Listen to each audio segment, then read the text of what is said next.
తాకట్లో ఉన్న బంగారాన్ని విడిపించి ఆ రోజున మార్కెట్ ధర కట్టి మిగిలిన డబ్బును మీకు అందిస్తుంది కొమ్మూరి గోల్డ్.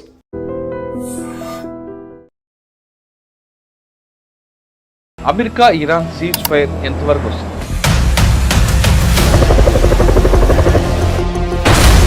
చైనాతో మనం ఫుల్ ఫ్లెడ్జ్డ్ యుద్ధం చేయగలమా లేదా?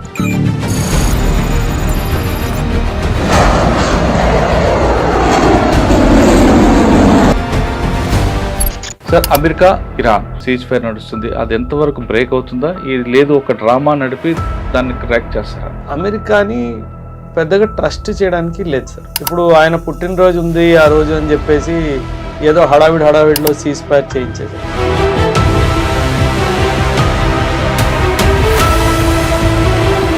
వియత్నాం క్యాంపెయిన్ తీసుకున్నా, ఆఫ్ఘనిస్తాన్ క్యాంపెయిన్ తీసుకున్నా, కొరియన్ క్యాంపెయిన్ తీసుకున్నా, గ్రీస్లో తీసుకున్నా, అమెరికా ఎలా అంటే సార్ హడావిడి బ్యాచ్ సార్. అమెరికా ఇది హడావిడి బ్యాచ్.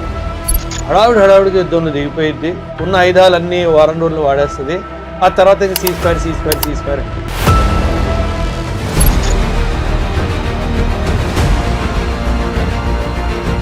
పాకిస్తాన్ మనకు శత్రు దేశంగానే చూస్తున్నాం తప్ప మనం ఎందుకు ఆ దేశంతో వ్యాపార సంబంధాలు పెంచుకోవడం, ఆ దేశంతో స్నేహపూర్వకంగా ఉండడానికి ఎందుకు ప్రయత్నం చేయట్లేదు? సార్, మీరు ఒక సామెత వినే ఉంటారు, కుక్క తోక వంకర. అది మనము పాకిస్తాన్తో చేయడానికి వీల్లేదు. ఎందుకంటే sir Pakistan main business is terrorism. In fact Jaishankar garu చాలా రీసెంట్గా ఒక కాన్ఫరెన్స్లో ఆయన మాట్లాడుతూ ఒక జర్మన్ జర్నలిస్ట్ ఒక ప్రశ్న అడిగితే ఆయన ఇచ్చిన జవాబు నేను ఇస్తున్నాను. There is no problem with doing business with Pakistan, but the only problem is their business is terrorism. చైనాతో వ్యాపార సంబంధాలు మనకు బాగున్నాయి, కానీ ఇప్పటివరకు లేదు. కానీ ఫ్యూచర్లో వాళ్ళతో కంప్లీట్గా వార్ వచ్చింది అనుకో, చైనాతో మన ఫుల్ ఫ్లెడ్జ్డ్గా వార్ చేసే కెపాసిటీ మనకు ఉందా లేదు? ప్రశ్న ఏంటంటే యుద్ధం దేనికోసం చేయాలి? మనం చైనా ఇద్దరు యుద్ధానికి వెళ్తే ఆ వార్ ఆఫ్ అట్రిషన్కే వెళ్ళిపోతుంది.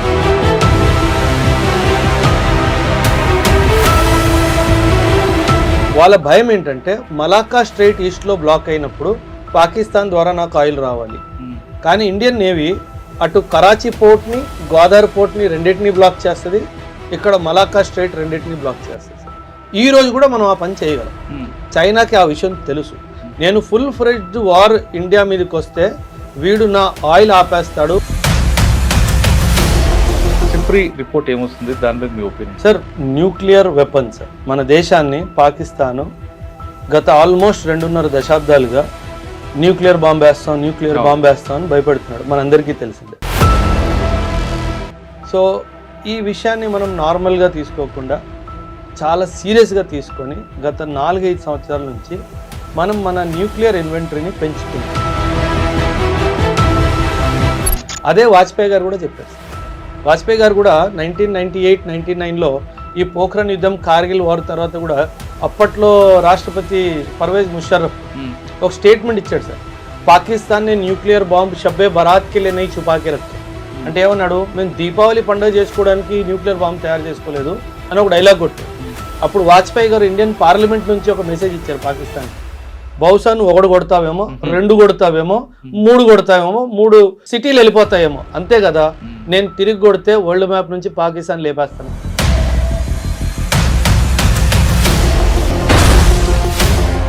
Welcome to I dream. America Iran ceasefire ఎంతవరకు వస్తుంది, అందులో ఎంత విశ్వసనీయం? అదేవిధంగా మనం పాకిస్తాన్ పాటు మరొక శత్రు దేశం ఉన్న చైనాతో మనం ఫుల్ ఫ్లెడ్జ్డ్ యుద్ధం చేయగలమా లేదా? ఒకవేళ పాకిస్తాన్తో మనం ఎందుకు వ్యాపార సంబంధాలు కొనసాగట్లేదు? ఇలాంటి అంతర్జాతీయ విషయాలపై మనతో మాట్లాడడానికి మేజర్ ఓబరాయ్ గారు ఉన్నారు. ఆయన ఏకం IAS academy director. Major Oberoi గారికి ఇంటర్నేషనల్ వ్యవహారాల మీద మనకు పూర్తిగా చాలా ఈ 3 అంశాలే కాకుండా చాలా విషయాలు తెలుసుకున్నాం. సార్ నమస్తే అండి. నమస్తే సార్. సార్, అమెరికా ఇరాన్ దీని మీద సంబంధించి సీజ్ ఫైర్ నడుస్తుంది, అది ఎంతవరకు బ్రేక్ అవుతుందా? ఇది లేదు ఒక డ్రామా నడిపి దాన్ని క్రాక్ చేస్తారా? అదొక విషయంతో పాటు మనం పాకిస్తాన్తో పాటు మనకు మరొక దేశం చైనాతో మనకి వారు ఎప్పటి నుంచి వస్తుంటుంది, కానీ అది మన చేతులతోనే యుద్ధాలు చేస్తుంటాం. ఎల్ఓసి లేదు కాబట్టి, లేసి కాబట్టి. అది ఒకవేళ ఎప్పుడైనా ఫ్యూచర్లో మన ఫుల్ ఫ్లెడ్జెడ్గా ఎగ్జిస్ట్ చేయడానికి మనం సిద్ధంగా ఉన్నామా లేదా? పాకిస్తాన్తో మనం కేవలం వారుగానే చూస్తాం, శత్రు దేశం చూస్తాం, కానీ ఎందుకు వ్యాపార సంబంధాలు కొనసాగించి ఒక మిత్ర దేశంగా కలుపుకోవడానికి మనకు అవకాశం ఎందుకు ఉండట్లేదు? అంటే మనకు అక్కడి నుంచి కమర్షియల్ క్రాప్స్ చాలా వస్తుంటాయి కదా, యాపిల్ వెళ్తుంది, చాలా విషయాలు వస్తుంటాయి. ఎందుకు ఆ యాంగిల్లో ఎందుకు వాళ్ళని మనం దగ్గర తీసుకోవడం ప్రయత్నం చేయట్లేదు? ఇది ర్యాపిడ్ ఫైర్ షో అని చెప్పలేదు సార్. మీరు ముందే ఒక 4-5 క్వశ్చన్లు డైరెక్ట్గా అడిగారు కాబట్టి నాకు నా ఆర్మీ ఇంటర్వ్యూ గుర్తొచ్చింది. ఆయన ఎస్ఎస్బి భోపాల్ కమాండాంట్ గారు ఒక 10-12 క్వశ్చన్లు చెప్పుకుంటూ వెళ్ళిపోయాడు సార్. అంటే నేనేమో చెప్దామని స్టార్ట్ చేసి ఇంకో క్వశ్చన్ చెప్తున్నాడు. అంటే నాకు చెప్పే అవకాశం కూడా ఇస్తాడో లేదని ఆ తర్వాత ఆయన ఆపేసి నౌ స్టార్ట్ యంగ్ మ్యాన్ అన్నాడు. ఆయన నౌ స్టార్ట్ యంగ్ మ్యాన్ అన్నాడు. నేను అన్ని క్వశ్చన్లు మర్చిపోయాను. సో మీరు అడగగానే నాకు అలాగ అనిపించింది. అమెరికా ఎలాంటి దేశం అంటే సార్, అమెరికాని పెద్దగా ట్రస్ట్ చేయడానికి లేదు సార్. ఇప్పుడు ఆయన పుట్టినరోజు ఉంది ఆ రోజు అని చెప్పేసి ఏదో హడావిడిలో సీజ్ ఫైర్ చేయించేశాడు సార్. కానీ ఆ సీజ్ ఫైర్ ఒక వ్యాలిడిటీ నన్ను అడిగితే మనము సాధారణంగా 29 రూపాయలు ఇచ్చి మొబైల్ వారం రోజులకి రీఛార్జ్ చేయించుకుంటాం కదా సార్, దాని వ్యాలిడిటీ వారం రోజులే ఉంటుంది. అదేవిధంగా ఈ సీజ్ ఫైర్ వ్యాలిడిటీ మహా అయితే వారం రోజులు ఉంటుంది అంతే, దానికి మించి ఉండదు. ఏదో వాళ్ళకి ఏదో మైండ్లో ఉంటుంది, మేము సీజ్ ఫైర్ చేయించాము అన్న ఒక ఆలోచన ఉంటుంది, దానికోసం ముందుకెళ్తారు తప్పితే ఏమీ లేదు. కానీ ఇంకో న్యూస్, అది చాలా ఇంపార్టెంట్ న్యూస్ సార్. ఈ సీజ్ ఫైర్లో భాగంగానే ఇంకో న్యూస్ ఏమొచ్చింది అంటే అమెరికా ఇరాన్కి $300 బిలియన్ ఇచ్చింది, ఇస్తేనే వాడు సీజ్ ఫైర్కి ఒప్పుకున్నాడు అని చెప్పి న్యూస్ వచ్చింది. కానీ కాదంటున్నాడు కదా ట్రంప్. అది ఒప్పుకుంటే ఓడిపోయినట్టే కదా సార్. బుద్ధున్నాడు ఎవడన్నా ఒప్పుకుంటాడా సార్? సో అది ఖచ్చితంగా అది అలాంటివి బయట వస్తున్నాయి అంటే, ఎందుకంటే సార్ ఎప్పుడైనా గుర్తుపెట్టుకోండి సార్, యుద్ధ రంగంలో సీజ్ ఫైర్ ఎవరు కోరుకుంటారు? ఓడిపోతున్నాడు కోరుకుంటాడు. వాడే దాని గురించి మాట్లాడతాడు కూడాను. ఏనాడైనా ఇరాన్ నుంచి సీజ్ ఫైర్ గురించి ఏమైనా న్యూస్ వచ్చిందా? రాలేదు. వాడు ఏ రోజైనా కోరుకున్నాడా? కోరుకోలేదు. సో వాడు యుద్ధం చేయడానికి సిద్ధంగానే ఉన్నాడు. అంటే ఇక్కడ యుద్ధం ఎవరికి వద్దు అంటున్నారు? అమెరికాకు వద్దు అంటున్నారు సార్. వియత్నాం క్యాంపెయిన్ తీసుకున్నా, ఆఫ్ఘనిస్తాన్ క్యాంపెయిన్ తీసుకున్నా, కొరియన్ క్యాంపెయిన్ తీసుకున్నా, గ్రీస్లో తీసుకున్నా, అమెరికా ఎలా అంటే సార్ హడావిడి బ్యాచ్ సార్. అమెరికా ఇది హడావిడి బ్యాచ్. హడావిడిగా యుద్ధంలో దిగిపోయిద్ది, ఉన్న ఆయుధాలన్నీ వారం రోజుల్లో వాడేస్తుంది. ఆ తర్వాత ఇంక సీజ్ ఫైర్ అంటుంది. ఎందుకంటే దాని కాస్ట్ చాలా ఎక్కువ. ఎందుకంటే అన్ని వెపనరీ అన్ని వారం రోజుల్లో వాడేస్తుంది కాబట్టి ఒక షాక్ ఎఫెక్ట్తో ముందుకెళ్ళడానికి ప్రయత్నిస్తుంది. ఒక చిన్న దేశం అయితే భయపడిపోయి సార్ లొంగేస్తాం అన్నట్టుగా అంటారు. ఇరాన్ లాంటి దేశం చిన్న దేశం కాదు సార్. ఇరాన్కి చాలా సివిలైజేషనల్ పాస్ట్ ఉంది, ఒక మంచి మిలిటరీ కాంప్లెక్స్ ఉన్న దేశం. మీరు గమనిస్తే కనుక ఒక్క నెల రోజులు కొంచెం సైలెంట్గా ఉంది కదా సార్. వాడు డ్రోన్ తయారు చేసుకున్నాడు సార్. డ్రోన్లో జెట్ ఉండదు, కానీ వాడు డ్రోన్లో జెట్ పెట్టుకున్నాడు. అంటే జెట్ స్పీడ్లో డ్రోన్ వెళ్తుంది. ఆల్రెడీ వాడు డ్రోన్ని ఆపలేకపోతున్నారు వీళ్ళు, ఇంకా జెట్ స్పీడ్లో డ్రోన్ వెళ్తే ఇంకా ఇరాన్ వాడిని ఆపడం కష్టం సార్. సో ఇప్పుడు ఇరాన్ దగ్గర డ్రోన్స్, మిజైల్స్ ఎలాంటివి ఉన్నాయంటే అమెరికా దగ్గర వాటికి జవాబు లేదు. చాలా దరిద్రంగా అందరి ముందు ఓడిపోతే బాగోదు, సూపర్ పవర్ నేను కాబట్టి ఏదో ఒక విధంగా డబ్బులు ఇచ్చైనా సరే సీజ్ ఫైర్ చేయించుకోరా బాబు, ఉన్న పరువు కాస్త పోయిద్ది, ఆ ఉద్దేశంతో జరిగింది సీజ్ ఫైర్. ఆ దేశానికి అధ్యక్షుడిని వాళ్ళు తీసుకొచ్చి కాల్ చంపేశారు కదా, మరి దానికి ఈ డబ్బులతో పోల్చుకుంటారా, లేదా మా దేశ అధ్యక్షుని చంపే కాబట్టి ఆ పగని తీర్చుకునే అవకాశం ఉందా ఇరాన్? ఖచ్చితంగా సార్. ఇరాన్ సార్ ఈ యుద్ధానికి బ్రేక్ తగిలినా, ఒక చిన్న బ్రేక్ వచ్చినా సరే అది స్పీడ్ బ్రేకర్ మాత్రమే, గోడ కాదు సార్. ఇది మనం అర్థం చేసుకోండి సార్. ఈ యుద్ధము ట్రంప్ ఇక్కడ కూర్చున్నంత వరకు, ఇజ్రాయిల్ తన మైండ్ సెట్ ఎలా ఉందో ఆ దేశాన్ని మైండ్ సెట్ ఇలాగే ఉన్నంత వరకు ఈ యుద్ధం ఆగదు సార్. మేబీ కొంచెం సైలెన్స్ రావచ్చు, సీజ్ ఫైర్ మెయింటైన్ అవ్వచ్చు, కానీ ఇరాన్ వాడు అటు యెమెన్ని సపోర్ట్ చేయడం ఆపేయడు, అటు జార్డన్ని సపోర్ట్ చేయడం ఆపేయడు, హౌతీస్ని సపోర్ట్ చేయడం ఆపేయడు, హమాజ్ని సపోర్ట్ చేయడం ఆపేయడు. ఇంకా ఇరాన్ ప్రస్తుతం అప్పర్ హ్యాండ్లో ఉంది. ఇరాన్దే పై చేశారు ఈ యుద్ధంలో, మనం ఒప్పుకున్నా ఒప్పుకోపోయినా సార్. ఒకవైపు ఇజ్రాయెల్ని బాధాడు, ఒకవైపు అమెరికాని బాధాడు, మిడిల్ ఈస్ట్లో కువైత్, బహ్రెయిన్, యుఏఈ, సౌదీ అందరినీ బాధాడు. వాడికి నచ్చినోడిని నచ్చినప్పుడు, నచ్చిన టైంలో, నచ్చిన విధంగా అటాక్ చేసుకున్నాడు ఇరాన్ వాడు. సో నాతో పెట్టుకోవద్దు అని ఒక క్లియర్ మెసేజ్ మిడిల్ ఈస్ట్లో ఇచ్చేసాడు. దీనివల్ల ఇప్పుడు ఏమవుద్దంటే సార్, మిడిల్ ఈస్ట్లో ఒక అన్రెస్ట్ క్రియేట్ అవుతుంది సార్. మిడిల్ ఈస్ట్లో ఒక పవర్ రైవలరీ ఉంది సార్. దీన్ని మీ ప్రేక్షకులు కూడా అందరూ చేసుకోవాలి. మిడిల్ ఈస్ట్లో సౌదీ అరేబియాకి ఇరాన్కి మధ్యలో ఎప్పుడూ పవర్ రైవలరీ ఉంటుంది సార్. నేను గొప్ప అని సౌదీ, నేను గొప్ప లేదనేసి ఇరాన్. సో ఈ రెండు పవర్ రైవల్స్ మధ్యలో ఈ ఇంకొక 2 ఎంటిటీస్ అవుట్ సైడ్ నుంచి వచ్చి వీళ్ళకి సపోర్ట్ ఇవ్వగానే సిస్టమ్ అంతా డిస్టర్బ్ అయిపోయింది సార్. ఈ వారికి ముందు అందరూ సౌదీ అరేబియాది పై చెయ్యి అని అనుకునేవాళ్ళు. కానీ ఇప్పుడు సౌదీ అరేబియా ఉన్న పొజిషన్లో ఖచ్చితంగా సౌదీ అరేబియా పై చెయ్యి కాదు అని చెప్పేసి ఇరాన్ వాడు నిరూపించాడు. సౌదీ అరేబియాని బెదిరించడానికైనా మిగతా మిడిల్ ఈస్ట్ కంట్రీస్ని కంట్రోల్లో పెట్టడానికైనా సరే వాడు వాళ్ళ మీద దాడులు కొనసాగిస్తూనే ఉంటాడు. సీజ్ ఫైర్కి అమెరికా డబ్బులు ఇచ్చిన తర్వాత కూడా దేశ అధ్యక్షుని చంపినందుకు దానికి ప్రతీకారం ఉంటుంది అట ఇప్పుడు ఇవాళ రేపైనా 100%. అందులో అక్కడ చనిపోయింది లీడర్, సుప్రీం లీడర్. అవును. వాళ్ళకి వాళ్ళ లీడర్, వాళ్ళ పొలిట్ బ్యూరో ఎలా ఉంటుందంటే ఆయన అందరికీ హెడ్ ఆయనే. అండ్ ఫస్ట్ డే అటాక్లో ఆయన లేపేశారు సార్. అవును. సో ఖచ్చితంగా వాళ్ళకి ఆ పగ తీర్చుకోవాలి అన్న ఒక ఆలోచన ఉంటుంది కదా సార్. అండ్ ఆ పగ ఎలా తీర్చుకుంటారు సార్? ఇరాన్ చాలా చాలా ఖచ్చితంగా చెప్పింది, ఏదో ఒక రోజు నేతన్యాహుని లేపేయడం ఖచ్చితంగా ఖాయం. అది ఎప్పుడు జరుగుతుంది, ఎలా జరుగుతుంది ఎవరికి తెలియదు సార్. బట్ ఖచ్చితంగా వాళ్ళు మాత్రం గురిపెట్టి కూర్చుంటారు. అది జరిగిన రోజు ఇంక ఇజ్రాయిల్ ఫుల్ ఫ్లెజ్డ్గా ఇరాన్ మీదకి వెళ్తుంది. అప్పుడు ఏం జరుగుతుందో దేవుడికి తెలుసు. ప్రజెంట్ సిచ్యువేషన్లో ఒకవేళ వారం ఆగిందంటే క్రూడ్ ఆయిల్ ఇవన్నీ కూడా మనం రేట్ తగ్గే అవకాశం ఉంటుందా? ఆ జలసంధి ఓపెన్ అవుతుంది అంటున్నారు సార్. మీరు ఎప్పుడైనా గుర్తుపెట్టుకోండి సార్, క్రూడ్ ఆయిల్ రేట్లు పెంచడమే ప్రభుత్వం చేసే పని సార్, తగ్గించదు సార్. తగ్గించడం అన్నది సార్, అందుకే ఈ యుద్ధాల వల్ల పేదవాడికే లాస్ సార్, వాడికే ప్రాబ్లం. కానీ ఇప్పుడు ఈ యుద్ధం స్టార్ట్ అయ్యి ఎన్నో రోజులైంది, గత కొన్ని నెలలుగా ఈ ప్రాబ్లం నడుస్తూనే ఉంది.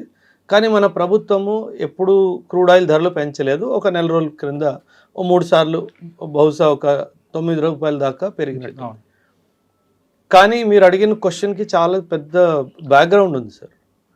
ప్రభుత్వము ఎందుకంటే కొన్ని నెలలుగా ఈ ఆయిల్ డిస్ట్రిబ్యూటర్ కంపెనీస్ లాసెస్ని చూస్తున్నారు కాబట్టి అక్కడ నుంచి సరఫరా అయ్యే ఆయిల్ ధర తగ్గిపోయినా సరే అది కన్జ్యూమర్కి మాత్రం రాదు సార్. ఆ బెనిఫిట్ ఆయిల్ కంపెనీస్కే ఇస్తారు.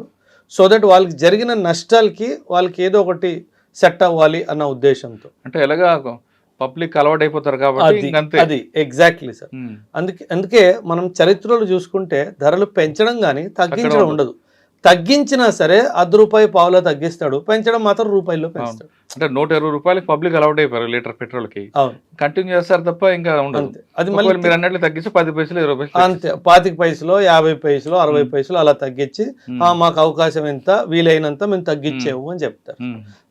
అది ప్రతి ప్రభుత్వం చేసేదే కదా సార్, అందులో కొత్త ఉంది సార్. ఓకే, అంటే ఇది టెంపరీ సొల్యూషన్ అంతే తప్ప పర్మనెంట్ సొల్యూషన్ కాదు సీజ్ ఫైర్ అని కాదు సార్. కానీ ఇరాన్ నమ్మడం లేదు, హడావుడి చేసి అమెరికాను కూడా నమ్మడం లేదు. ఖచ్చితంగా సార్. అంటే ఇక్కడ సరే ఆ యుద్ధం నిర్ణయం తీసుకుంది ట్రంప్. ఇప్పుడు సడన్గా డౌన్ అవుతున్నాం కాబట్టి అప్పర్ హ్యాండ్ ఇరాన్ అవుతుంది కాబట్టి సీజ్ ఫైర్ అని వస్తున్నారు. కానీ వాళ్ళు పబ్లిక్లో చులకన అవుతాడు కదా. ఒక సామెత ఉంది కదా సార్, అబద్ధాన్ని గట్టిగా అరుస్తే అది నిజంలాగే వినిపిస్తుంది అనేసి. ఎందుకంటే సార్ అమెరికా లాంటి దేశము విశ్వవ్యాప్తంగా పెద్ద పెద్ద మీడియా హౌజెస్ని కంట్రోల్ చేస్తారు సార్. డబ్బులు ఇచ్చో లేదో ఐడియాలజికల్ సపోర్ట్ ఇచ్చో వాళ్ళని కంట్రోల్ చేస్తుంది. ఆ మీడియా హౌజెస్ అందరూ అమెరికాయే యుద్ధం గెలిచింది అని ఒక నెరేటివ్ క్రియేట్ చేస్తారు. సో దానివల్ల ఇప్పుడు వియత్నాం వారు అమెరికా ఓడిపోయింది అన్న విషయం మీకు తెలుసు, నాకు తెలుసు, 10th క్లాస్ పాస్ అయిన స్టూడెంట్ వాడు కూడా తెలుసు. కానీ అమెరికన్ హిస్టరీలో ఆ యుద్ధము గెలిచినట్టే రాసుకున్నారు. అంటే మన పాకిస్తాన్ ప్రవర్తన అప్పుడప్పుడు అనిపిస్తుంది కదా, వాళ్ళ నాన్నగారు అమెరికా నుంచి వచ్చిన ప్రవర్తన. సో వాళ్ళు కొత్తగా ఏం నేర్చుకోలేదు. ఎవరైతే వాళ్ళకి అన్నము బియ్యం పంపిస్తున్నారో వాళ్ళ నాన్నగారు వాళ్ళని చూసి నేర్చుకున్నారు. అంటే ఇప్పుడు సీజ్ ఫైర్ వచ్చినా సామాన్యుడికి మాత్రం ఎలాంటి హ్యాపీ ఉండదు అంటారు సార్. యుద్ధాలు జరిగితే అందరికంటే ఎక్కువ నష్టపోయేది సామాన్యుడే సార్. ఆర్థికంగాను and maybe some infrastructure loss గాను నష్టపోయేది సామాన్యుడే సార్. అచ్చా, సరే మనం అమెరికా ఇరాన్ పక్కన పెడతామండి, పాకిస్తాన్ గురించి మాట్లాడారు కాబట్టి. పాకిస్తాన్ మనకు శత్రు దేశంగానే చూస్తున్నాం తప్ప మనం ఎందుకు ఆ దేశంతో వ్యాపార సంబంధాలు పెంచుకోవడం, ఆ దేశంతో స్నేహపూర్వకంగా ఉండడానికి ఎందుకు ప్రయత్నం చేయట్లేదు? అంటే ఒక విధంగా అలా చేస్తే కొంత వాళ్ళలో మార్పు వచ్చే అవకాశం ఉంటుందేమో అని. సార్ మీరు ఒక సామెత వినే ఉంటారు, కుక్క తోక వంకర. అది ఏడాది కూడా ఎలకతోలు సామెత కూడా ఉంది. విశ్వదాభిరామ వినురవేమా. సో కుక్కతో ఒక వంకరైనా ఆ కుక్కని కొంచెం ఎప్పటికైనా తయారవుతుంది అని వదిలిపెట్టచ్చు కదా. లేదండి, మేబీ కుక్కర్ నమ్మొచ్చావు కానీ వాడిని కాదు. అంటే సార్ ఇప్పుడు మీరు వ్యాపారం గురించి మాట్లాడారు సార్. అంటే మనకి చైనాకి దౌపర్యంగా భేదాలు ఉన్నా సరే మనం బాగా వ్యాపారం చేసుకుంటున్నాం. వాడు తెలివైన వాడు సార్. సో అది మనము పాకిస్తాన్తో చేయడానికి వీల్లేదు. ఎందుకంటే sir Pakistan main business is terrorism. In fact Jaishankar garu చాలా రీసెంట్గా ఒక కాన్ఫరెన్స్లో ఆయన మాట్లాడుతూ ఒక జర్మన్ జర్నలిస్ట్ ఒక ప్రశ్న అడిగితే ఆయన ఇచ్చిన జవాబే నేను ఇస్తున్నాను sir. There is no problem with doing business with Pakistan, but the only problem is their business is terrorism and I'm not in that business అని చెప్పాడు. సో ఒక దేశము కేవలం టెర్రరిజం లాంటి వ్యాపారం చేస్తున్న దేశంతో మనం ఏం వ్యాపారం చేస్తాం? మనం వ్యాపారం చేసామనుకోండి సార్, ఆ వ్యాపారంలో వాడికి ఒక 100 కోట్ల లాభం వచ్చింది అనుకుందాం 100 కోట్ల లాభం వచ్చింది అనుకుందాం. ఆ 100 కోట్లు వాడేమన్నా అక్కడ డెవలప్మెంట్కి వాడతాడా? వాడు ఆ 100 కోట్లు ఒక 20,000 జైషే మహమ్మద్కి 20 కోట్లు జైషే మహమ్మద్కి ఇస్తాడు, ఒక 20 కోట్లు లష్కరే తైబాకి ఇస్తాడు, ఒక 20 కోట్లు ఐఎస్ఐకి ఇస్తాడు. వీళ్ళు ముగ్గురు మళ్ళీ కూర్చొని ఏంటి ప్లానింగ్ చేస్తారు? ఇండియా మీద ఎట్ట దాడి చేయాలని ప్లానింగ్ చేస్తారు. అంటే మనకన్నా మనమే పొడుచుకోవాలి అది.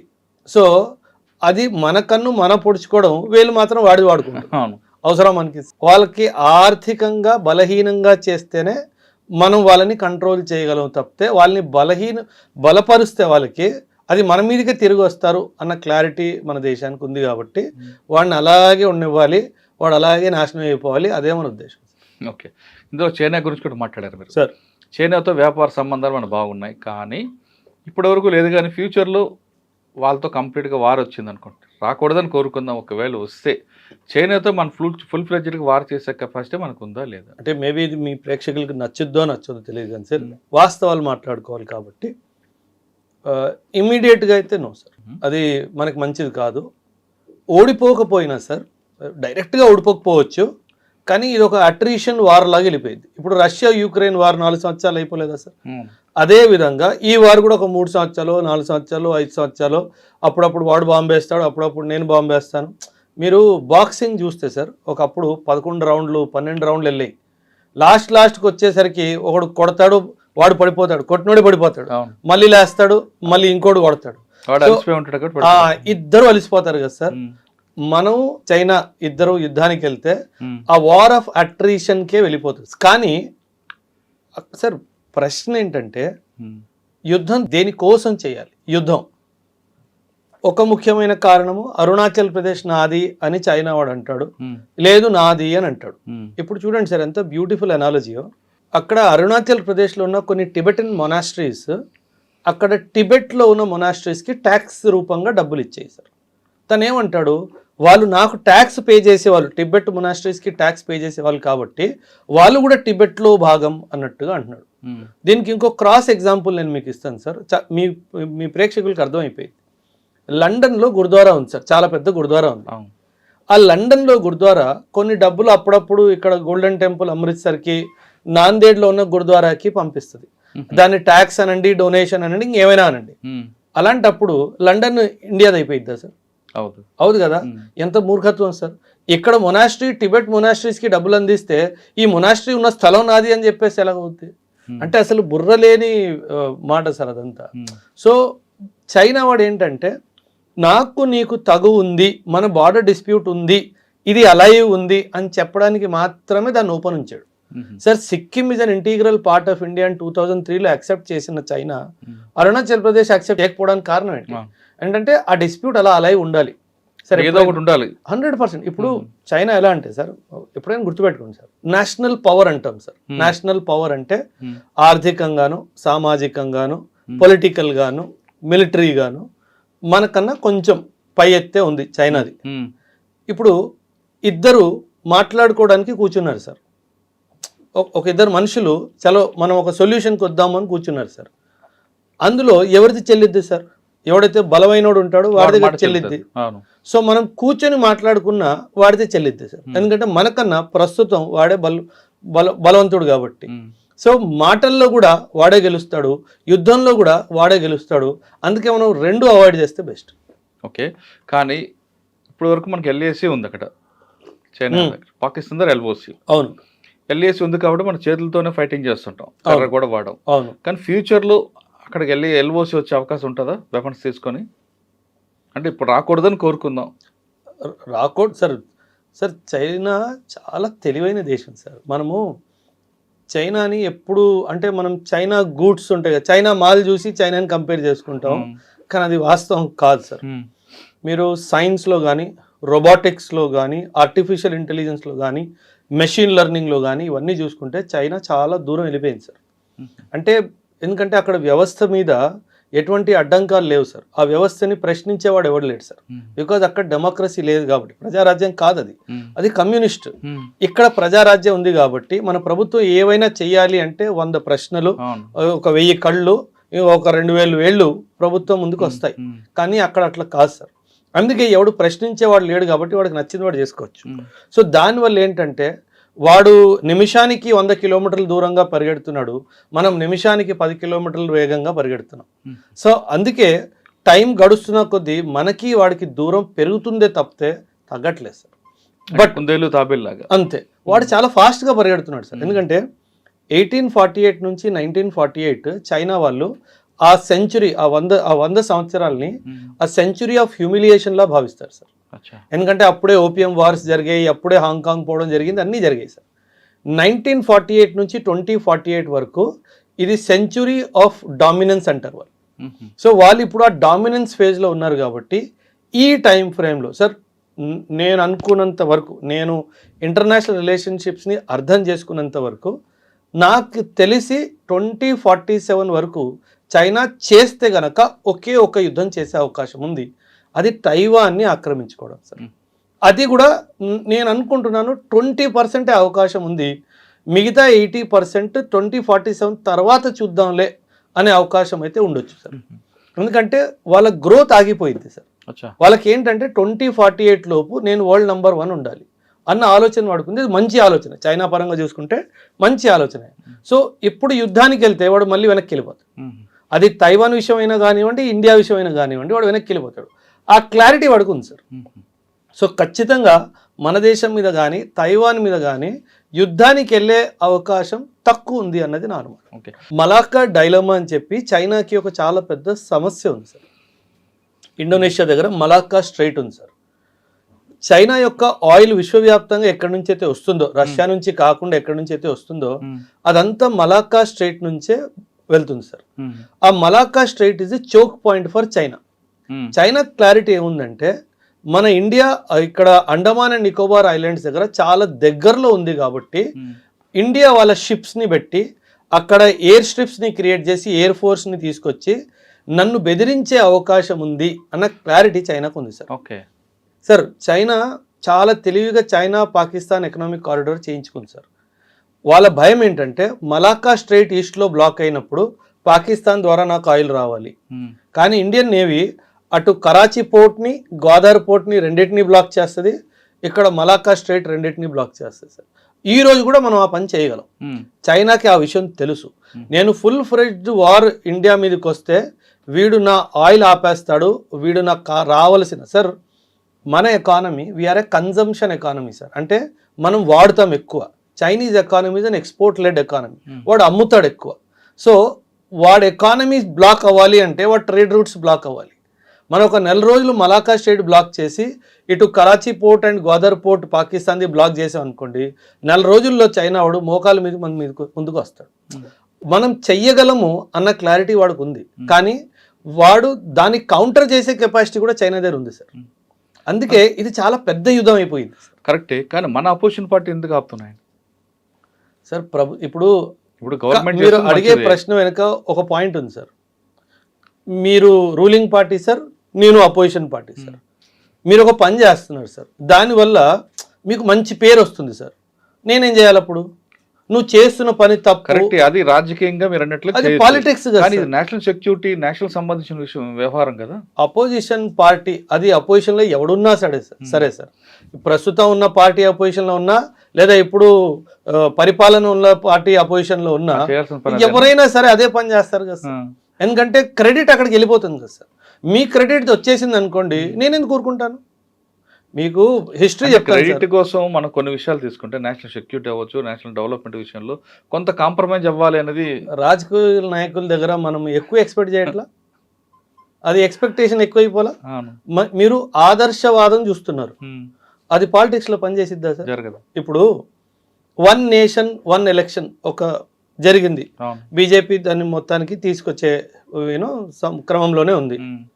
ఒక్క టైం ఇప్పుడు 1 నేషన్ 1 ఎలక్షన్ ఉండొద్దు అని చెప్పి కాంగ్రెస్ వాళ్ళు ఫైట్ చేస్తున్నారు. అవును. ఒకప్పుడు 1 నేషన్ 1 ఎలక్షన్ కావాలని చెప్పి కాంగ్రెస్ ఫైట్ చేసింది, వద్దు అని బీజేపీ ఫైట్ చేసింది.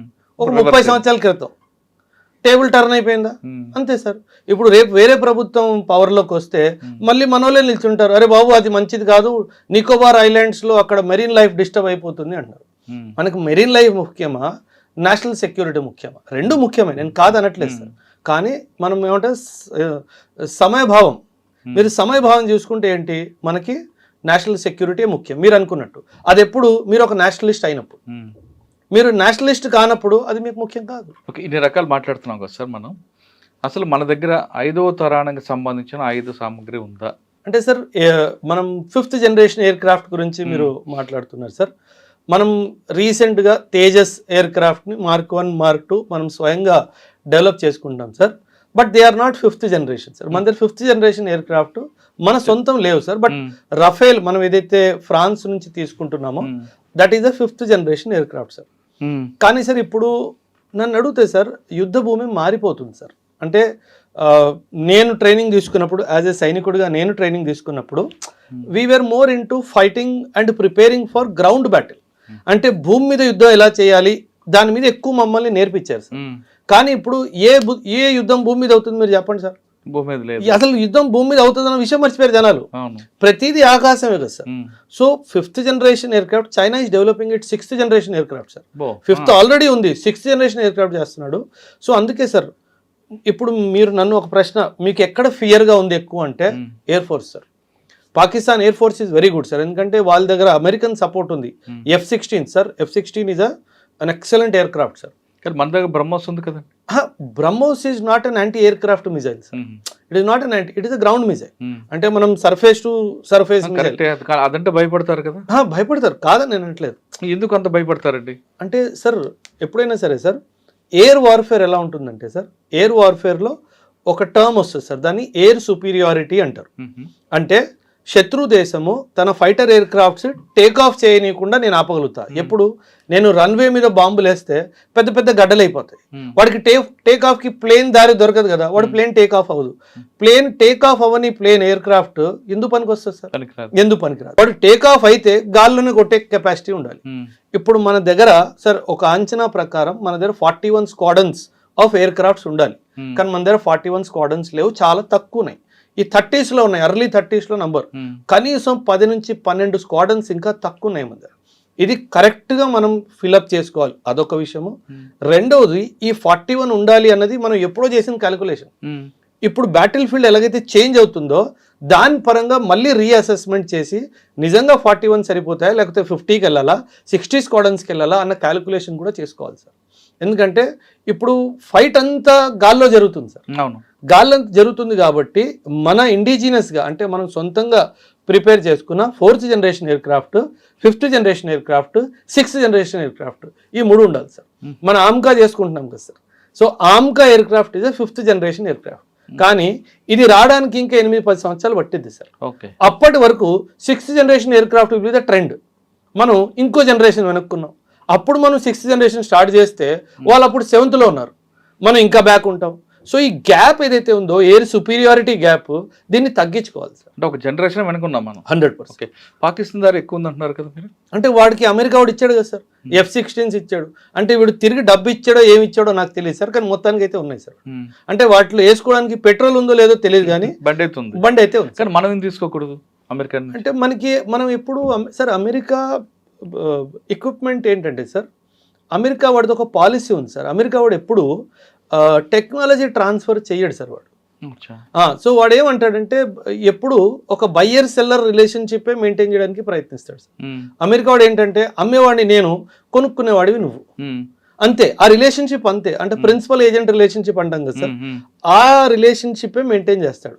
కానీ రష్యా వాడు ఏంటంటే సరే మనం ఇద్దరం కలిసి మ్యానుఫ్యాక్చరింగ్ చేసుకుందాం, కొన్ని ప్లాంట్స్ నీ దగ్గర పెట్టుకో, కొన్ని ప్లాంట్స్ నా దగ్గర పెట్టుకుందాం అని చెప్పి జాయింట్ ప్రొడక్షన్ చేస్తాం.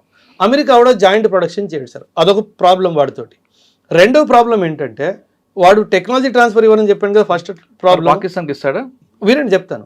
రెండవ ప్రాబ్లం ఏంటంటే వాడు ఆ ఫైనల్ స్విచ్ వాడి దగ్గర పెట్టుకుంటాడు. ఓహో, అంటే సాఫ్ట్వేర్ అంతా వాడు కంట్రోలే కదా సార్. అక్కడ స్విచ్ చేస్తే లైట్ వెలుగుతుంది. వాడు స్విచ్ ఆపేసాడు అనుకోండి, ఇక్కడ ఇంజిన్ ఆన్ అవ్వదు. సో మనకు అలాంటి ఆయుధం ఎందుకు సార్? సో అండ్ కంప్లీట్ మనకి గ్రిప్ ఉన్నది కావాలి మనకి. ఆబ్వియస్లీ సార్, అంటే యుద్ధ భూమిలో అప్పుడు వాడు ఒప్పుకుంటేనే కదా ఫ్లైట్ టేక్ ఆఫ్ అయ్యేది. అంత మూర్ఖత్వం మనం ఎందుకు చేయాలి? పాకిస్తాన్ దిక్కులేదు కాబట్టి వాడు చేసుకున్నాడు, వాడికి ఇంకెవడు ఇస్తాడు సార్? అందుకే సార్ ఒకటి గుర్తుపెట్టుకోవాలి సార్, ఎప్పుడైనా సరే యుద్ధ భూమిలో మనం ఎవరి మీద డిపెండ్ లేకుండా ఆయుధాలని మనం సమకూర్చుకోవాలి. ఒకప్పుడు 70 to 80% ఆఫ్ ది వెపన్స్ మనం ఇంపోర్ట్ చేసుకునే వాళ్ళము, ఒక 15-20% సెల్ఫ్ ప్రొడక్షన్ చేసుకునే వాళ్ళం. కానీ ఇప్పుడు టేబుల్ టర్న్ అయింది సార్, 60 to 70% మనం సొంతంగా తయారు చేసుకుంటున్నాము, ఓన్లీ 15-20-30% మాత్రమే బయట నుంచి వస్తుంది సార్. కానీ ఈ 70-30 రేషియో ఎయిర్ ఫోర్స్లో లేదు సార్, ఇది ఎయిర్ ఫోర్స్లో రావాలి సార్. సో అక్కడ కనుక మనకు వస్తే ఖచ్చితంగా మన దేశానికి ఇంకా బలం సమకూర్చుకుంటాం సార్. భవిష్యత్తులో డ్రోన్లు ఇద్దాం, అది ఏ విధంగా ఉండిపోతుంది? భవిష్యత్ ఏంటి సార్, ప్రజెంట్ లో కూడా అవుతుంది కదా, కానీ ఇంకా పెరిగే సంఖ్య ఉంది కదా, చాలా దారుణంగా sir. In fact drone has change the battle field sir, complete గా మార్చేసింది బ్యాటిల్ ఫీల్డ్ ని. మీరు ఇరాన్ మన ఇండియా పాకిస్తాన్ ఆపరేషన్ సింధూర్ అప్పుడు చూసినా సరే రెండు విన్నారు కదా సార్, మిజైల్ విన్నారు, డ్రోన్ విన్నారు, ఇంకేం వినలేదు సార్. ఎందుకంటే వాళ్ళ ఎయిర్ క్రాఫ్ట్స్ మనం అసలు ఎగరనివ్వలేదు కదా సార్. సో ఈ రెండే కదా సార్. అదే కాదు సార్, అంటే టర్కీ లాంటి దేశము డ్రోన్స్లో చాలా మంచి నాలెడ్జ్ ఉంది సార్ వాళ్ళకి. ఇరాన్ ఇప్పుడు డ్రోన్స్ చాలా Hadid drone 150 Hadid 110 drone, it is a jet drone sir. Jet drone అంటే డ్రోన్ 500 km/h వేగంతో పరిగెడుతుంది sir. And 30 kgs of TNT carry చేయగలదు. అంటే 30 kgల అదొక మిజైల్ రాకెట్ లాంటిది సార్. 500 km/s వెళ్తుంది అంటే ఇంక దానికి ఆపడానికి లేదు. సో అలాంటి టెక్నాలజీ వస్తుంది కాబట్టి ఖచ్చితంగా డ్రోన్స్ రంగంలో అయితే మనం చాలా వర్క్ చేయాలి సార్. అటు చైనా, ఇటు పాకిస్తాన్, ఇటు బంగ్లాదేశ్, అటు మ్యాన్మార్, ఈ 4 డైమెన్షన్స్ని మనం అండ్ మొత్తం ఇండియన్ ఓషన్ని దృష్టిలో పెట్టుకొని డ్రోన్ మీద మాత్రం ఖచ్చితంగా మనం పనిచేయాల్సిన అవసరం ఉంది సార్. ఓకే, కానీ జమ్మూ కాశ్మీర్ బార్డర్లో శ్రీరాంపుర కానీ ఆర్ఎస్పుర ఈ ప్రాంతంలో ఎక్కువ డ్రోన్ ద్వారే వాళ్ళు డ్రగ్స్ కానీ వెపన్స్ పంపిస్తున్నారు. దాన్ని కంట్రోల్ చేయడండి. ఏదో అప్పుడప్పుడు అడపా మన వాళ్ళు వెళ్తున్నారు వస్తున్నారు చేస్తున్నారు, కానీ చేరాల్సిందంతా జరిగిపోతుంది ఆర్ఎస్పుర కానీ లేదా సాంబా సెక్టార్ అని. బార్డర్ చాలా పెద్దది sir, 3300 kilometers border sir Pakistan తోటి. ఎంతగానో అని ఆపుతాము. And it is all desert కదా సార్, ఎడారి. వాడు ఎక్కడి నుంచి డ్రోన్ లేపాడో, ఎక్కడొచ్చి ఆ డ్రోన్ పడ్డాదో. అంటే ఇక్కడ మీరు చెప్తున్న టెక్నాలజీ సపోర్ట్ కాకపోయినా లోకల్ పబ్లిక్ సపోర్ట్ తీసుకుంటే, లోకల్ పబ్లిక్ సపోర్ట్ ఒక్కొక్కసారి, నేను ప్రతిసారి అనట్లేదు, డబ్బులకు అమ్ముడు పోతారు సార్. అది మీ కరెక్ట్ పాయింట్. సో అదొక్క పాయింట్. అంటే లోపం మనలో కూడా కొంచెం ఉంది సార్, కొంచెం గొప్ప పేదరికమో లేకపోతే ఆ దురాశనో ఏమో తెలియదు కానీ ఏదో ఒకటి ఉంటుంది. బట్ ఖచ్చితంగా లోకల్ సపోర్ట్ లేకుండా అయితే అవ్వదు సార్. ఇప్పుడు పేదరికం ఉంది సార్, అంటే పేదరికానికి ముందు మనం ఎథిక్స్ మాట్లాడకూడదు అనుకుంటాం. సో అక్కడ ప్రాబ్లం వస్తుంది సార్. ఆ పేదరికం వల్ల వాళ్ళు ఏంటంటే ఇది నా దేశానికి ఎలా చెడు తీసుకొస్తుందో దాన్ని పసిగట్టలేకపోతున్నారు. సో ఆకలి ముందు దేశాన్ని అమ్మేస్తున్నాడు అన్న ఆలోచన వాళ్ళకి బహుశా రావట్లేదు సార్. సో దానివల్ల జరుగుతున్నాయి. నాట్ ఎవ్రీబడి సార్, బట్ ఖచ్చితంగా డెఫినెట్గా చాలా మంది అందులో ఇన్వాల్వ్ ఉన్నారు సార్. అది ఆ పాయింట్ని మనం క్యాచ్ చేసుకొని అటువంటి సిచ్యువేషన్ రాకుండా కనీసం మీకు దేశం అంతా చేస్తాం సార్. దేశం అంతా కాకపోయినా మనం చెప్పే 4 బోర్డర్ల ఏరియాలో చేస్తాం సార్. అంటే ఆర్మీలో ఒక కాన్సెప్ట్ ఉంటుంది సార్, ఆర్మ్ ఫోర్సెస్లో స్ట్రాటజిక్ విలేజ్ అంటారు. స్ట్రాటజిక్ విలేజ్ అంటే ఏదైతే సార్ యుద్ధం ఎప్పుడైనా సరే సార్, ఆర్మీ ప్రిపేర్ అవుతున్నప్పుడు ఆకాశం అంతా బాగానే ఉంది కానీ గ్రౌండ్ అటాక్ కోసం ప్రిపేర్ అవుతుంది సార్. పాకిస్తాన్ మన మీద యుద్ధానికి వచ్చింది అనుకోండి సార్, ఎప్పుడైనా సరే మనకి జాగ్రఫీ చాలా ఇంపార్టెంట్ సార్. ఎప్పుడైనా గుర్తుపెట్టుకోండి సార్, వార్ఫేర్లో geography is very important. So కొన్ని విలేజెస్ ఎలా ఉంటాయంటే అవి కొన్ని మంచి హైట్లో ఉంటాయి. హైట్ ఉన్న విలేజెస్ని మనం స్ట్రాటజిక్ విలేజెస్లా భావిస్తాం. అండ్ ఏ విలేజెస్కి యాక్సెస్ దొరికితే వీడు మనకు చాలా పెద్ద ఏరియాని కవర్ చేయగలుగుతాడో వీటిని ఐడెంటిఫై చేస్తాం. అలాంటి ఏరియాస్లో అండ్ రిపీటెడ్గా స్మగ్లింగ్ ఎక్కడైతే జరుగుతుందో అలాంటి ఏరియాస్ని మనము స్ట్రాటజిక్ విలేజెస్గా కౌంట్ చేస్తాం. అక్కడ హై ఇంటెన్సిటీ పెట్రోలింగ్ జరుగుతుంది సార్. ఖచ్చితంగా సార్ హై ఇంటెన్సిటీ పెట్రోలింగ్ జరుగుతుంది. అండ్ ఎవ్రీడే ఆల్మోస్ట్ ఎవరినో ఒకరిని పట్టుకోవడం కూడా జరుగుతుంది సార్. కానీ మళ్ళీ అదే మాట సార్, ఇంకా పేదరికం అదేనంటుంది. ఆ పేదరికం ఉన్న కుటుంబాలని వాళ్ళ ఆర్థిక అసమానతలు తొలగించి వాళ్ళకు కూడా ఎకనామిక్గా తీసుకొస్తే కొంత సపోర్ట్ ఉంటుంది కదా సార్. ఆశకు అంతుంది అంటున్నారా సార్ మీరు? లేదు లేదు కదా సార్, మరి అయిపోయింది కదా సార్ అక్కడే. అంటే సులువుగా వచ్చే డబ్బు ముట్టుకోవాలని ప్రతి ఒక్కడు అనుకుంటాడు కదా సార్. సో ఇంకా అక్కడ అదే పని చేస్తాం. సో మనం దాన్ని పెద్ద టాస్క్ ఇదే. అంటే జనరలీ దీన్ని కాన్ఫిడెన్స్ బిల్డింగ్ మెజర్స్ అంటారు సార్.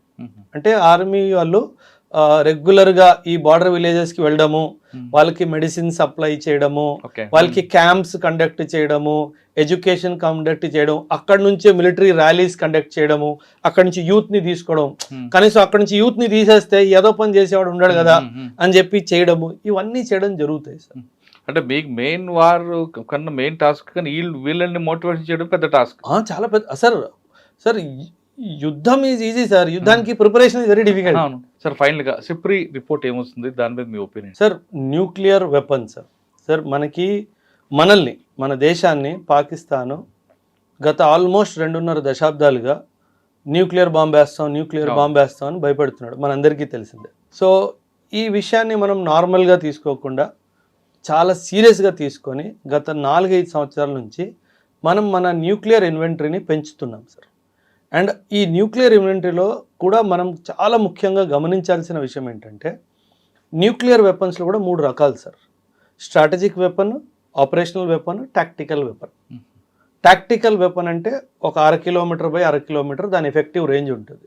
ఆపరేషన్ అంటే 2 నుంచి 5 కిలోమీటర్ల వరకు రేడియస్లో దానికి పొటెన్షియల్ కిల్లింగ్ ఏరియా అంటాం కదా, అది ఉంటుంది. స్ట్రాటజిక్ బాంబ్ అనేది ఇంకా చాలా పెద్ద బాంబ్ సార్. సో అది కొన్ని కిలోమీటర్లు మనుషులు ఆవిరైపోతారు సార్, అంటే క్షణంలో ఆవిరైపోతారు. సో అలాంటి బాంబులు ఉన్నాయి సార్. సో పాకిస్తాన్ దగ్గర దాదాపు 160 నుంచి 170 అణుబాంబులు ఉన్నాయి అని సిప్రీ రిపోర్ట్లో ఉంది సార్. కానీ ఈ అణుబాంబుల్లో ఎక్కువ శాతము టాక్టికల్ బాంబ్స్ ఉన్నాయి. అంటే అంటే మిర్చి పటాకాలు ఎక్కువ ఉన్నాయి, మన భాషలో చెప్పుకోవాలంటే మిర్చి పటాకాలు ఎక్కువ ఉన్నాయి. కానీ మన దగ్గర స్ట్రాటజిక్ న్యూక్లియర్ బాంబ్స్ ఎక్కువ ఉన్నాయి. అంటే అవి డేంజరస్ సార్.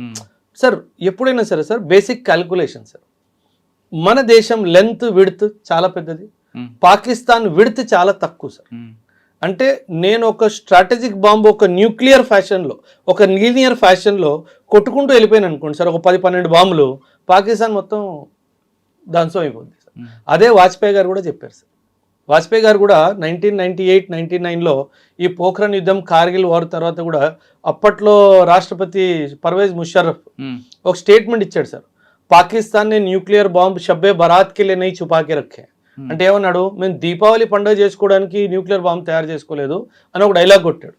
అప్పుడు వాజ్పేయి గారు ఇండియన్ పార్లమెంట్ నుంచి ఒక మెసేజ్ ఇచ్చారు పాకిస్తాన్కి, బహుశా నువ్వు 1 కొడతావేమో, 2 కొడతావేమో, 3 కొడతావేమో, మూడు సిటీలు వెళ్ళిపోతాయేమో, అంతే కదా, నేను తిరిగి కొడితే వరల్డ్ మ్యాప్ నుంచి పాకిస్తాన్ లేపేస్తానని. సో అంత చాలా స్పష్టంగా చెప్పాడు సార్. సార్ వాళ్ళ మిలిటరీ పొలిటిసైజ్ అయిపోయింది సార్, బాగా పాలిటిక్స్ వాళ్ళ మిలిటరీలో ఘోరంగా ఎంటర్ అయిపోయింది సార్. రెండోది వాళ్ళ మిలిటరీ కార్పొరేటైజ్ అయిపోయింది సార్. అంటే పాకిస్తాన్ మిలిటరీ వాళ్ళు మిలిటరీ ట్రైనింగ్ ఇవన్నీ కాదు సార్, వాళ్ళు చేసేది వ్యాపారాలు. అంటే డైపర్ మ్యానుఫ్యాక్చరింగ్ కూడా పాకిస్తాన్ ఆర్మీ తయారు చేస్తుంది సార్. అంటే వాళ్ళ దిగజారి పేరు మీరు అర్థం చేసుకోండి. అరే కార్పొరేట్ వర్క్లో దానికి ఏం పని, పెట్రోల్ పంపులు నడపడం వాళ్ళ పనే, మాల్స్ నడుపుతున్నారు వాళ్ళ పనే, ఇంపోర్ట్ ఎక్స్పోర్ట్ ట్రేడ్ చేస్తున్నారు వాళ్ళ పనే. ఒరే మిలిటరీ కదరా మీరు అంటే అవన్నీ మాకు తెలియదు, మా సార్ ఇట్లా చెప్పారు. అదే జరుగుతుంది సార్ అక్కడ. అందుకే మీరు ఆఫ్ఘనిస్తాన్తో ఈ 2-3 నెలల ముందు జరిగిన వార్స్ యుద్ధాలు చూసుకుంటే వాళ్ళు వచ్చి వీళ్ళు ట్యాంకులు తీసుకెళ్ళిపోయారు సార్, వీళ్ళు యూనిఫామ్తో సహా తీసుకెళ్ళిపోయారు. అంటే బట్టలు ఇప్పి పరిగెట్టించామంటాం కదా, అది చేశారు సార్. సార్ మీకు ఐ డోంట్ నో మీకు ఈ స్టేట్మెంట్ గుర్తుందో లేదో, కానీ రీసెంట్గా అంటున్నా, వాజ్పేయి గారు ప్రధానమంత్రి ఉన్నప్పుడు కార్గిల్ వార్ జరిగింది కదా సార్. కార్గిల్ వార్ గురించి, మన వార్ హీరోస్ గురించి మాట్లాడుతూ మన వాజ్పేయి గారు ఒక స్టేట్మెంట్ ఇచ్చారు సార్. నేను మన సోల్జర్స్వి ఎన్నో డెడ్ బాడీస్ చూశాను, కానీ ప్రతి ఒక్క సోల్జర్కి బుల్లెట్ ముందు నుంచి దిగింది అన్నాడు. అంటే నేను ఒక్క సోల్జర్ బుల్లెట్ వెనక నుంచి దిగింది నేను చూడలేదు అన్నాడు. అంటే ఏంటి, ధైర్యంగా పోరాడాడు నా సైనికుడు అని చెప్పాడు సార్. సో అలాంటి దేశం నుంచి పాకిస్తాన్ ఎప్పుడు గెలవగలుగుతుంది సార్? అసలు జరిగేది కాదు సార్. సో వాడి గురించి అంటే ఒక సామెత ఉంది కదా సార్, ఏనుగు నడుస్తున్నప్పుడు కుక్కలు మురుగుతాయి ప్రతి కుక్కకి మనం సమాధానం చెప్తే మన చెప్పుకోవాల్సిన అవసరం లేదు సార్. అదే మనం గమ్యం చేరే క్రమంలో కుక్కలు ఎన్నో మరుగుతుంటాయి, అంతే. ప్రతి కుక్కగా ఆన్సర్ ఇచ్చుకుంటూ పోతే మనం గమ్యం చేరలేము, అంతే. అసలు మనం చేయాల్సిన అవసరం కూడా లేదు కదా సార్. ఏనుగు తిరిగి వాళ్ళు ఎందుకు సార్? ఇప్పుడు మీరు అందాక ఒక టాపిక్లో తీసుకొచ్చారు, మిలిటరీ, ఆర్మీ, పొలిటికల్. కానీ అక్కడ పాకిస్తాన్లో చరిత్ర తీసుకుంటే వాళ్ళని దింపేది ప్రతిపక్షాలు కాదు, మిలిటరీ వాళ్ళు దింపేది, ఆర్మీ దింపుతుంటది. ఆర్మీ వాళ్ళే వాళ్ళని తీసుకొస్తారు. మీరు బెనర్జీ భుట్టో తీసుకోండి, నవాజ్ షరీఫ్ తీసుకోండి, ఎవరైనా సరే, ఇమ్రాన్ ఖాన్ తీసుకోండి, ముషరఫ్ తీసుకోండి, ఆర్మీ వాళ్ళు దింపుతుంటారు సార్. 1947 నుంచి ఇప్పటి వరకు పాకిస్తాన్ చరిత్రలో ఒక ప్రధాన మంత్రి 5 సంవత్సరాలు పూర్తి చేసిందే లేదు. దింపింది ప్రతిపక్షం కాదు, మనోడే, మిలిటరీ వాడే. అదే అంతే సార్. ఇప్పుడు మరి అంత పవర్ఫుల్ గా వాళ్ళు ఎందుకు తయారు చేస్తున్నారండి పాకిస్తాన్ కూడా? Sir there is something known as doctrine sir. Pakistan దేశాన్ని అర్థం చేసుకోండి సార్. పాకిస్తాన్ దేశము వాళ్ళ పౌరులకి ఒక స్టేట్మెంట్ ఎప్పుడూ చెప్తుంది, that we have an existential threat from India. అంటే ఇండియా మనల్ని సర్వనాశనం చేయాలనుకుంటుంది అని ఈ స్టేట్మెంట్ రిపీటెడ్గా రేడియో ఛానల్లో, యూట్యూబ్ ఛానల్లో, ఇన్స్టాగ్రామ్లో, ఫేస్బుక్లో చేస్తూనే ఉంటారు. మనకి అసలు వాడు వైపు చూడం మనం, కానీ ఆడ చేస్తాడు. దాంతో ఏముంది, ప్రజల్లో ఒక భయభావన కలిగి ఉంటుంది ఎప్పటికీ.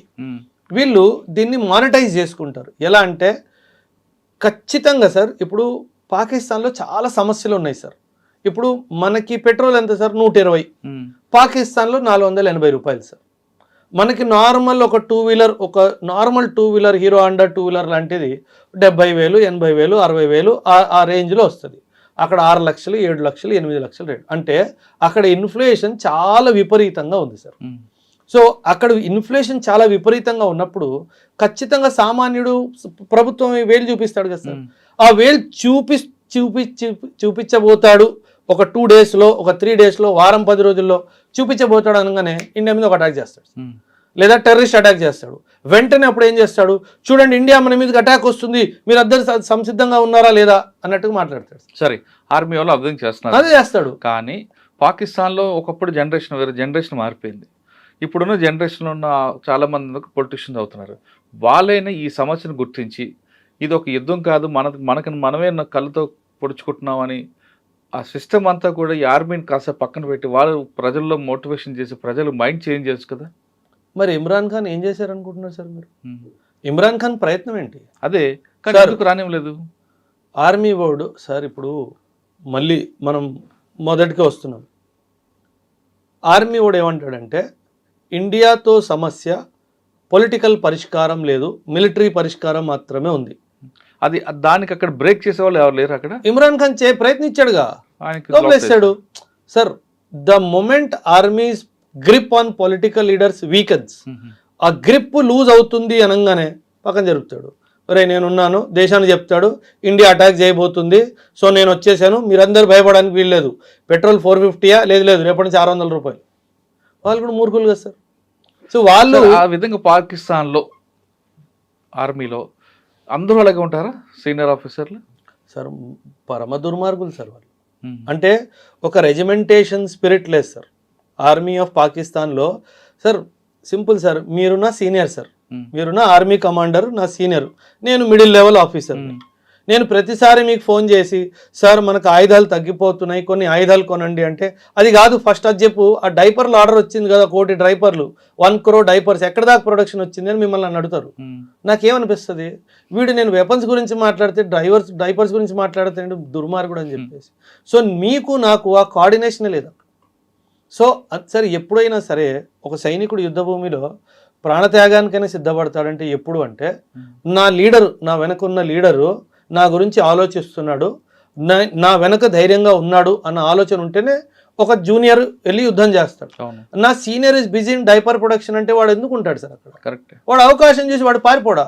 ఎందుకంటే వాడికి డబ్బు కావాలి కదా సార్, వాడికి పెళ్ళం పిల్లలు ఉన్నారు, వాడికి అమ్మా నాన్న ఉన్నారు, ఇంట్లో భూములు పొలాలు ఉన్నాయి సార్. పాకిస్తాన్ ఒక చాలా పెద్ద తప్పు చేసింది సార్ స్టార్టింగ్లోనే. వీళ్ళు ఏం చేశారంటే సార్, ఒక ఆర్మీ ఆఫీసర్ ట్రైనింగ్ అయిపోయి లెఫ్టినెంటో క్యాప్టెన్ అయ్యాడు అనుకోండి, ఓకే 2 ఎకరాల భూమి. క్యాప్టెన్ నుంచి మేజర్ అయ్యాడు అనుకోండి 5 ఎకరాల భూమి. మేజర్ నుంచి లెఫ్టినెంట్ కర్నల్ అయ్యాడు అనుకోండి 10 ఎకరాల భూమి. సో వాడు బ్రిగేడియర్ మేజర్ జనరల్ అయ్యే వరకు వాడు పెద్ద భూస్వామి అయిపోతాడు. సో ఇప్పుడు మీరే మేజర్ జనరల్ సార్, మీకు పాకిస్తాన్ ఆర్మీ వాడు యుద్ధానికి వెళ్ళరా అని చెప్పారు. మీ వెనక మీకు 150 ఎకరాల పొలం ఉంది, మీరు వెళ్తారా యుద్ధానికి? పిచ్చోళ్ళ మీరేమన్నా యుద్ధానికి వెళ్ళడానికి? మీరేమంటారు, నాకు ఒంట్లో బాగాలేదు నేను అనట్లేదు అంటారు. అక్కడ అదే జరుగుతుంది. So Pakistan full fledged war వెళ్ళే సమస్య లేదు సార్, ఎప్పటికీ వెళ్దు. అండ్ ఇంకో విషయం ఏంటంటే పాకిస్తాన్ దగ్గర ఉన్న ఆయుధాలన్నీ చైనావి కానీ అమెరికావి కానీ సార్, ఈ 2 దేశాల ఆయుధాలే అతి ముఖ్యంగా పాకిస్తాన్ దగ్గర ఉన్నాయి. కొన్ని ఆయుధాలు ఇరాన్ నుంచి సౌదీ నుంచి కూడా వస్తాయి. వాడి దగ్గర ఏముంది సార్, వాడి చెప్పులు వాడు కుట్టుకోలేడు, డైపర్ ఎక్స్పర్ట్ వాడు. సో వాడి దగ్గర ఏం లేదు సార్. సో ఏంటంటే ఒకవేళ పాకిస్తాన్ మన చేతుల్లో చిత్తుగా ఓడిపోయింది అనుకోండి, అప్పుడు ఓడిపోయింది ఎవరు? అమెరికా ఆయుధము, చైనా ఆయుధము, టర్కీ ఆయుధం. సో అందుకే ఈ యుద్ధాన్ని ఎప్పుడు కంప్లీట్గా మనల్ని గెలనివ్వరు సార్, ఖచ్చితంగా జరగదు సార్. అది జరిగితే వాళ్ళ ఆయుధాలు బాగాలేదని ప్రూవ్ అయిపోతుంది. అమెరికా ఇరాన్ సీజ్ ఫైర్ తీసుకుంటే ఇది టెంపరీ మాత్రమే, దీన్ని పూర్తిగా నమ్మలేమంటున్నారు ఓబ్రే గారు. అలా అని పాకిస్తాన్కి శత్రువు ఎవరంటే ఇండియా కాదు, పాకిస్తాన్ ఆర్మీయే ప్రధాన శత్రువు. ఆర్మీ ఉన్నంత వరకు పాకిస్తాన్ ప్రజలు కాదు, పాకిస్తాన్ దేశం కూడా డెవలప్మెంట్ కాదు అనేది చాలా స్పష్టంగా తీసి పారేశారు. ఇది ఈ వారం ఓబ్రే గారితో ఎక్స్ప్లెయిన్ చేస్తూ మరో వారం మరో ఇంటర్నేషనల్ అఫైర్లో కలుద్దాం. అంతవరకు నమస్తే, థ్యాంక్ యూ అండి, thank you very much. Thank you sir.